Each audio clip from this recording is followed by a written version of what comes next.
board as well.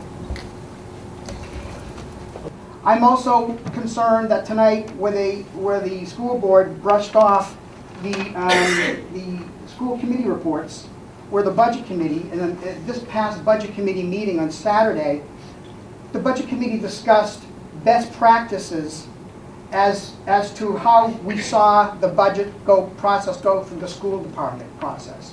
And we felt that there were issues that we need to address with the school board for future considerations for years to come. So when the new budget committee comes in next year, they would have guidelines on how things this year were not conducted. I'm a little dismayed that your budget committee chairman did not relay that information tonight, so I will do so now. This is what the budget committee felt during their conversations on the budget workshop last Saturday. That there were several issues that arose during this budget year, that delays occurred where we did not have the proper information that we needed to review your budgets.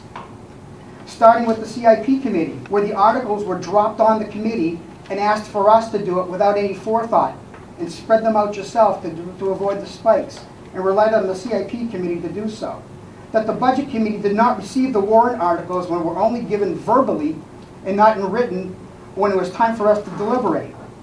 Where initial default budget totals that we requested were sent literally by a text 10 minutes before the meeting started. Budget committee requests for information needed to resort to right-to-know requests on several occasions. Final budgets were not timely prepared for the budget committee to sign at the time of the document needed to be signed after the public hearing, for them to sign it after the hearing was finished.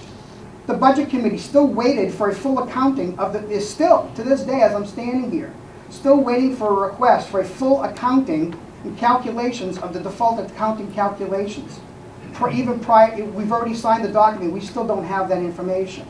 The budget committee should not need to be required to go to the SAU office in order to sign their own budget committee document to have it posted with the Department of DRA.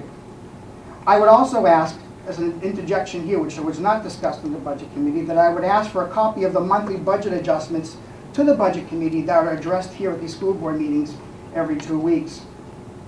The budget committee will conduct a self-audit review and recap of the school budget best practices process in the near future. And finally, I would also ask, because we couldn't talk to Ms. Burt at the time, if she's going to be having her own rules for the meeting of the school deliberative session on Friday, I think it would be appropriate to post those rules prior to the deliberative session on Friday with your postings wherever they are. Thank you for your time.